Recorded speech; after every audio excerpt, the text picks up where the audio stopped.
Por volta de 1830, apenas 8 anos após a independência, não restava nada da imagem heróica de Dom Pedro I, um dos principais personagens da emancipação política do Brasil. Sua abdicação viria um ano depois, e muitos foram os fatores que contribuíram para que o imperador desistisse do trono brasileiro em favor de seu filho, Pedro de Alcântara. Para começar, sua forma de governo altamente centralizada, beirando ao absolutismo, desagradava as oligarquias brasileiras, que também não viam com bons olhos a aproximação do imperador com o partido português.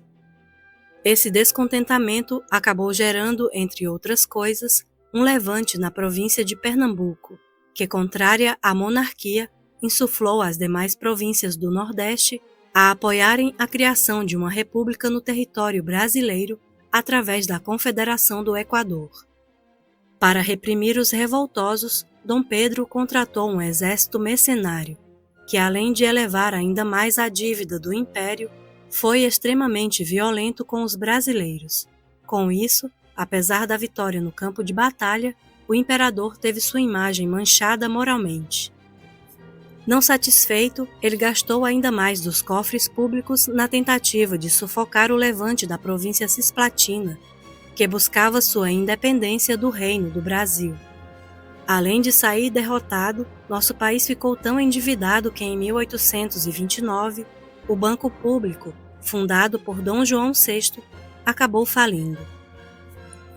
Em meio a tudo isso, os ataques produzidos pela imprensa brasileira à imagem do imperador conseguia influenciar a opinião pública contra ele, chegando a criar um pânico sobre a possibilidade do Brasil voltar à condição de colônia caso Dom Pedro assumisse o trono português após o falecimento do seu pai em 1826.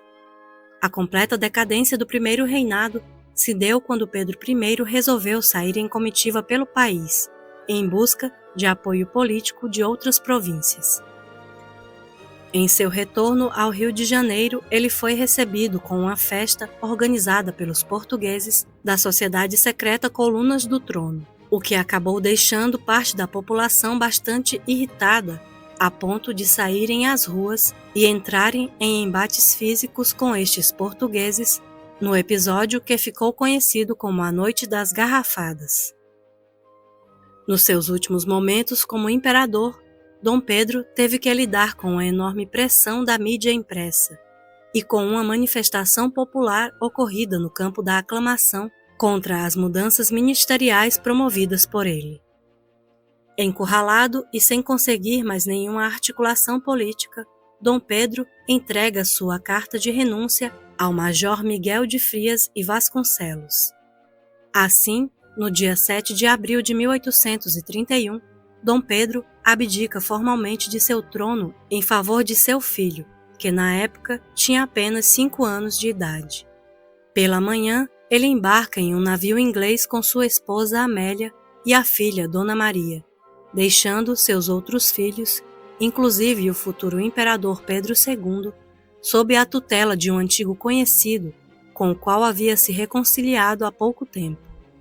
A partir dali, o Brasil passa a ser governado por meio de regências, enquanto José Bonifácio cuida da educação do sucessor ao trono brasileiro.